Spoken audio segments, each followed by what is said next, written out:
Friends, मैं doctor Vikramjit Singh, consultant neurosurgeon, brain and spine surgeon.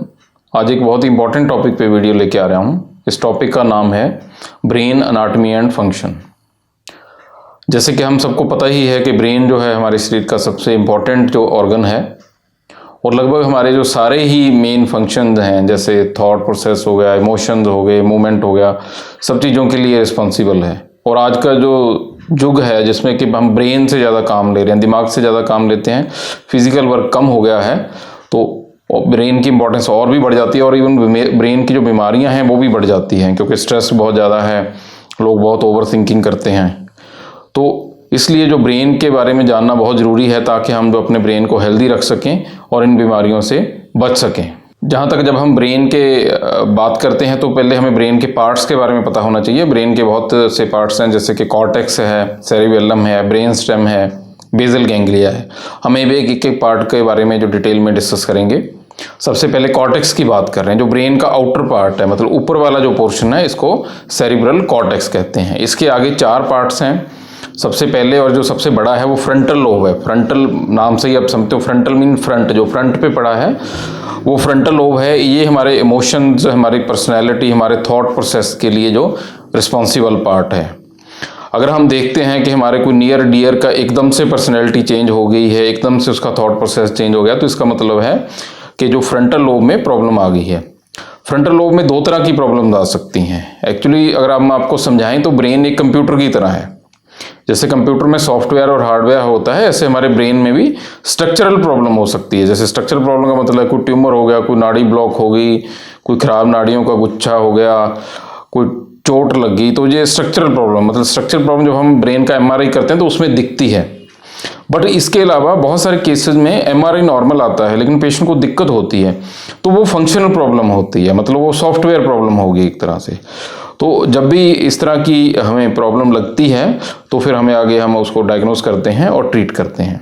Brain का जो दूसरा इंपॉर्टेंट, जो कॉर्टेक्स का जो दूसरा इंपॉर्टेंट भाग है वो है पैराइटल लोब, जो फ्रंटल लोब के पीछे होता है। यहाँ से मेन हमारी बाजुओं को ताकत आती है। तो इस एरिया में दिक्कत होने की वजह से क्या है, एक साइड की हाथ और पैर रुक जाता है। जैसे हम अधरंग में, लकवा में देखते हैं कि एक साइड रुक गई। उसके जो नीचे पोर्शन है उसको टेम्पोरल लोब कहते हैं। जो टेम्पोरल लोब है, जो कान के पास का एरिया है, ये हमारी लैंग्वेज और मेमोरी के लिए बहुत रिस्पॉन्सिबल होता है। और अगर टेम्पोरल लोब में प्रॉब्लम आती है तो पेशेंट को कम्प्लेक्स पार्शियल सीजर आने लगते हैं। एक तो जो नॉर्मल मिर्गी का दौरा होता है जिसमें आदमी बेहोश हो जाता है, एक ये जो कम्प्लेक्स पार्शियल सीजर है ये भी एक दौरे की टाइप है जिसमें आदमी बेहोश नहीं होता, आदमी एक तरह से डौर भौर सा हो जाता है, उसको पता नहीं चलता है।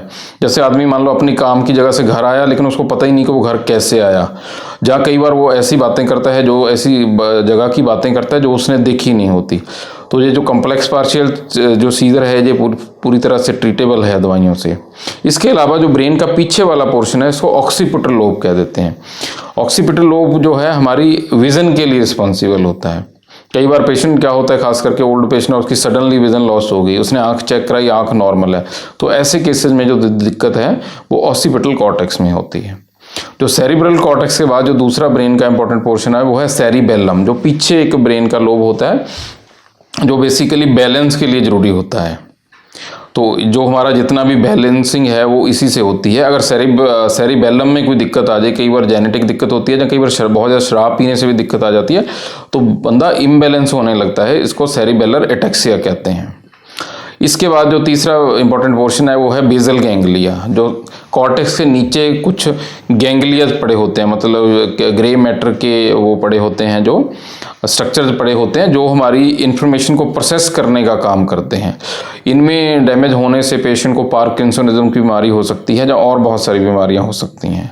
और जो ब्रेन का जो सबसे इंपॉर्टेंट पोर्शन है और जो मैं सबसे लास्ट में डिस्कस कर रहा हूँ उसको ब्रेन स्टेम कहते हैं। मतलब पूरे ब्रेन की इंफॉर्मेशन आगे बॉडी तक पहुँचाने के लिए जो स्पाइनल कॉर्ड से जोड़ता हुआ पोर्शन है उसको ब्रेन स्टेम कहते हैं, जहाँ दिल की धड़कन के, सांस लेने के और सारे जो बेसिक सर्वाइवल के कह लो इंपॉर्टेंट जो सेंटर्स हैं पड़े होते हैं। और ये ऐसा पोर्शन अगर इसको डैमेज हो जाए तो कई बार जो आदमी की जान भी चली जाती है। तो ये जो मोटा मोटा मैंने आपको बताया है, ये ब्रेन के जो स्ट्रक्चर और फंक्शन के बताया है, तो ब्रेन का हेल्दी होना हमारे जो सारे फंक्शंस के लिए है बहुत ही ज़रूरी है। तो इस जानकारी से हम जो अपने ब्रेन को है की बीमारियों को अर्ली डायग्नोस कर सकते हैं और उसके बारे में हम जो जान सकते हैं। मैं उम्मीद करता हूँ ये वीडियो आपके लिए जो है यूज़फुल रही होगी। तो अगर ये आपको वीडियो अच्छी लगी तो प्लीज़ आप इसको लाइक करें, हमारे चैनल को सब्सक्राइब करें। और अगर इस वीडियो को सुनने के बावजूद भी आपके कुछ डाउट्स हैं तो आप हमें फ़ोन कर सकते हैं, मेरे को मिल सकते हैं। मैं सुबह 9 बजे से 3 बजे तक OPD number 14 sacred heart hospital Jalandhar में अवेलेबल होता हूं, और शाम को जो 5 से 8 जो मेरा अपना क्लिनिक है neurospine and general clinic, urban state phase 2 market Jalandhar में अवेलेबल होता हूं। Thank you.